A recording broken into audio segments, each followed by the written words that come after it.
निम्नलिखित कथनों पर विचार कीजिए। पहला, सार्वभौमिक प्रतिरक्षण कार्यक्रम में रोटा वायरस वैक्सीन को अभी तक शामिल नहीं किया गया है। मिशन इंद्रधनुष बच्चों में टीकाकरण के कार्य को गति देने के लिए केंद्र सरकार द्वारा शुरू किया गया था। उपरोक्त कथनों में से कौन सा कथन सत्य है? आपके ऑप्शन है केवल एक, केवल दो, एक और दो दोनों, न तो एक न ही दो। आपका सही आंसर होगा ऑप्शन बी। मिशन इंद्रधनुष बच्चों के टीकाकरण के कार्य को गति देने के लिए केंद्र सरकार द्वारा शुरू किया गया एक मिशन है। नेक्स्ट क्वेश्चन, कराची समझौता निम्नलिखित में से किससे संबंधित है? आपके ऑप्शन है भारत पाकिस्तान के बीच बैक्ट्रियन ऊँटों के संरक्षण से, भारत पाकिस्तान के बीच गिलगित बाल्टिस्तान पर पाकिस्तान कब्जे से, भारत पाकिस्तान के बीच कारगिल युद्ध के दौरान बंदियों के आपसी प्रत्यर्पण से संबंधित, या फिर भारत और पाकिस्तान के बीच सिंधु नदी के जल बंटवारे से संबंधित। तो आपका इसमें सही आंसर होगा जो कराची समझौता है ये भारत पाकिस्तान के बीच गिलगित बाल्टिस्तान पर पाकिस्तान कब्जे से संबंधित है। Option B is the right answer. Next question, साल 2018 में सर्वोच्च न्यायालय ने निम्नलिखित में से किस अनुच्छेद के तहत प्राप्त शक्ति के आधार पर आईपीसी की धारा 497 को असंवैधानिक घोषित कर दिया था? आपके ऑप्शन है अनुच्छेद 32, अनुच्छेद 30, अनुच्छेद 33 या अनुच्छेद 31।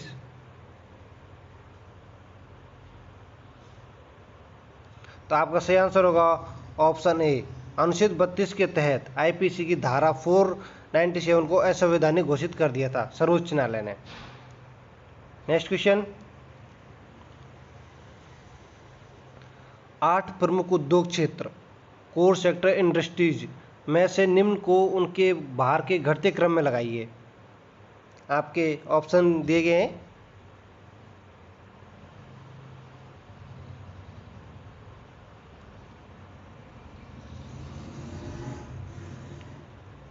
तो इसमें आपका सही आंसर होगा option A is the right answer. Refinery उत्पाद, बिजली, स्टील व कोयला ये घटते हुए क्रम में है। नेक्स्ट क्वेश्चन, इसकी कुछ व्याख्या जान लेते हैं। आइए इसकी कुछ व्याख्या जान लेते हैं जिससे आपको और कुछ समझ में आ जाएगा। तो इसकी व्याख्या है, हाल ही में जारी आंकड़ों के अनुसार जून 2021 में भारत के 8 प्रमुख उद्योग क्षेत्रों के उत्पादन में 8.9% की वृद्धि दर्ज की गई है। भारत के मुख्य 8 सेक्टर कोर हैं। ये 8 सेक्टर कोर औद्योगिक उत्पादन सूचकांक में शामिल वस्तुओं को 40.27% हिस्सा रखती है। उनके भार का घटता क्रम रिफाइनरी उत्पाद, बिजली, स्टील, कोयला, कच्चा तेल, प्राकृतिक गैस, सीमेंट या उर्वरक है। ध्यान रखिए इसमें यह भी पूछा जा सकता है फर्स्ट एंड लास्ट कौन से, तो फर्स्ट है रिफाइनरी उत्पाद सबसे अधिक और सबसे कम उर्वरक। नेक्स्ट क्वेश्चन, पैगोंग त्सो झील के संदर्भ में कौन सा कथन सत्य है? आपके ऑप्शन है, यह भारत के केंद्र शासित प्रदेश जम्मू कश्मीर में स्थित है। इसका 1/3 हिस्सा भारत और 2/3 चीन में स्थित है। आपके ऑप्शन है केवल एक सही है, केवल दो सही है, कथन 1 व कथन 2 सही है, कथन 1 और कथन 2 दोनों ही गलत हैं। तो आपको बता दें इसमें केवल 2 कथन सही हैं। इसका 1/3 हिस्सा भारत में और अन्य 2/3 चीन में स्थित है। पैगोंग त्सो झील का आइए कुछ व्याख्या जानते हैं इसकी। तो पैगोंग त्सो झील भारत के केंद्र शासित प्रदेश लद्दाख में स्थित है। लद्दाखी भाषा में पैगोंग का अर्थात समीप और तिब्बती भाषा में त्सो का अर्थ झील है। यह हिमालय क्षेत्र के करीब 1400 फीट से अधिक गहराई की ऊंचाई पर स्थित एक खारे पानी की झील है। एक लगभग 135 किलोमीटर लंबी इस झील का 45 किलोमीटर क्षेत्र भारत में जबकि 90 किलोमीटर क्षेत्र चीन में पड़ता है और वास्तविक नियंत्रण रेखा LAC इस झील से होकर गुजरती है।